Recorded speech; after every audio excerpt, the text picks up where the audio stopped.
আসসালামু আলাইকুম। এখন বাজে সকাল ৯টা। সকাল ৯টা থেকে আমি আমার ব্লগটি স্টার্ট করছি। কেমন আছেন আপনারা? আশা করি সবাই অনেক ভালো আছেন। আমরাও আল্লাহর রহমতে অনেক ভালো আছি। মরিয়ম খেলা করছে। মরিয়মকে নাস্তা করিয়ে দিয়েছি। আমরা সবাই নাস্তা করে ফেলেছি। এখন আমি টুকটাক ঘরের কাজগুলো সেরে নিব আর মরিয়ম খেলা করবে।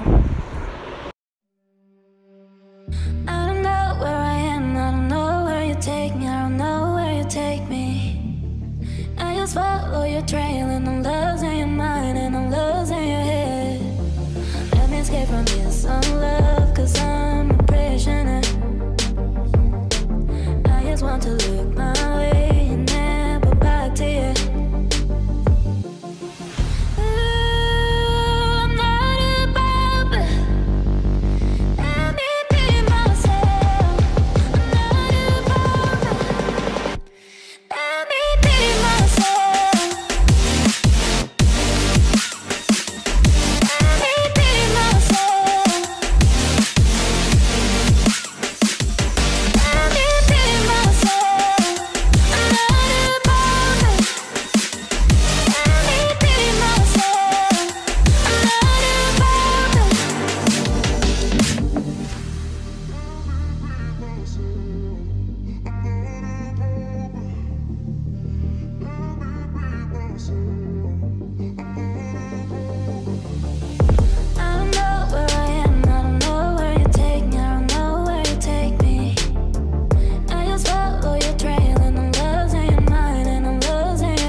আমার মেয়ে খেলনা দিয়ে খেলার পর এগুলো এইভাবেই রেখে চলে যায় আবার অন্য খেলনা দিয়ে খেলতে।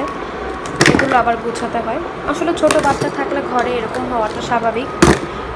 ওই যে আসছে, চলে এসো, তোমার খেলনাগুলো দিয়ে খেলা করো, চলে এসো, খাটে চলে এসো। তুমি মেকআপ দিচ্ছ, গালে মেকআপ দিচ্ছে। আসলে মেয়ে মানুষ তো মেয়ে মানুষই, লিপস্টিক নিয়ে ঠোঁটে দেয়, দেন ফাউন্ডেশন নিয়ে গালে অ্যাপ্লাই করছে। ও বুঝতে পেরেছে এটা গালেই লাগাতে হয়। কোথায় যাচ্ছ? দেখে যাও। এই যে এদিকে ওর আরও খেলনা, এগুলো আমি একটু গুছিয়ে নিই। আসলে সময়ের বরকত পাওয়া যায় না। ও, এটা হচ্ছে আমার আর আমার আম্মুর ছোটোবেলার একটা ছবি। আম্মু আমাকে কোলে নিয়ে রেখেছে। এই যে এটা হয়তো বা তখন আমার বয়স 4 কি 5 মাস হবে আর কি।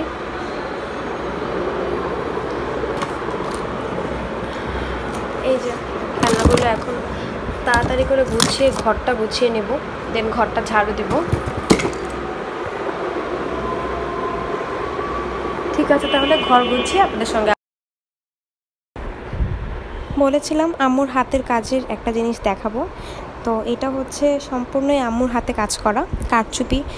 আগের একটা সময় ছিল যখন কারচুপির কাজ অনেক বেশি চলতো, সবাই কারচুপির কামিজ কারচুপির জামা পরতো এবং সেটা ছিল সবচেয়ে গর্জিয়াস একটা জামার মধ্যে অন্যতম। তো এটা হচ্ছে পুরোটাই আম্মু নিজের হাতে করেছে।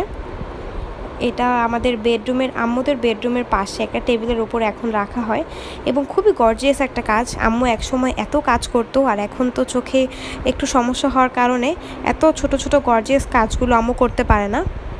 তবুও আমাকে কথা দিয়েছে যে ওনার নাতনিকে উনি এরকম একটা কারচুপির জামা বানিয়ে দেবে নিজের হাতে, যেটা আমি খুব যত্ন করে স্মৃতি হিসেবে রাখবো। তো আম্মুর এই কারচুপির কাজটা আপনাদের কাছে কেমন লেগেছে অবশ্যই আমাকে কমেন্ট সেকশনে জানাতে ভুলবেন না।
তো বলতে বলতে যে গুড নিউজটা আমি আজকে লাইভে শেয়ার করেছিলাম, যারা আমার লাইভটি দেখেননি তাদের জন্য আরেকটিবার বলে দিচ্ছি। সেটা হচ্ছে গুগল অ্যাডসেন্স থেকে আমার লেটার পাঠিয়ে দেওয়া হয়েছে। লেটারটি বাংলাদেশে আসতে সময় লাগবে 2 থেকে 4 সপ্তাহ, তার মধ্যে কিন্তু লেটারটি চলে আসবে। আর লেটারে লেখা থাকবে একটি পিনকোড, যে পিনকোড দিয়ে আমি কিন্তু আমার ইউটিউবের অ্যাড্রেসটি ভেরিফাই করতে পারবো এবং তারপর থেকে কিন্তু আমার মানিগুলোকে আমি উইথড্র করতে পারবো। তো এটাই ছিল গুড নিউজ, যেটা অনেকে জানেন না, তাদের সবাইকে আমি জানিয়ে দিলাম। আমার জন্য সবাই দোয়া করবেন। এই গুড নিউজটির জন্য আমি অনেক খুশি, আপনারাও খুশি হবেন আশা করি। আর গুগল অ্যাডসেন্স থেকে যারা লেটার পাঠিয়েছে সবাইকে অনেক অনেক ধন্যবাদ এত কম সময়ের মধ্যে আমাকে এত সাপোর্ট দেওয়ার জন্য। আমার ভিউয়ার্স, সাবস্ক্রাইবার্স সবাইকে অনেক ধন্যবাদ আমার পাশে থাকার জন্য। আজকের ব্লগ এখানেই শেষ করে দিচ্ছি। আসসালামু আলাইকুম, আল্লাহ হাফেজ।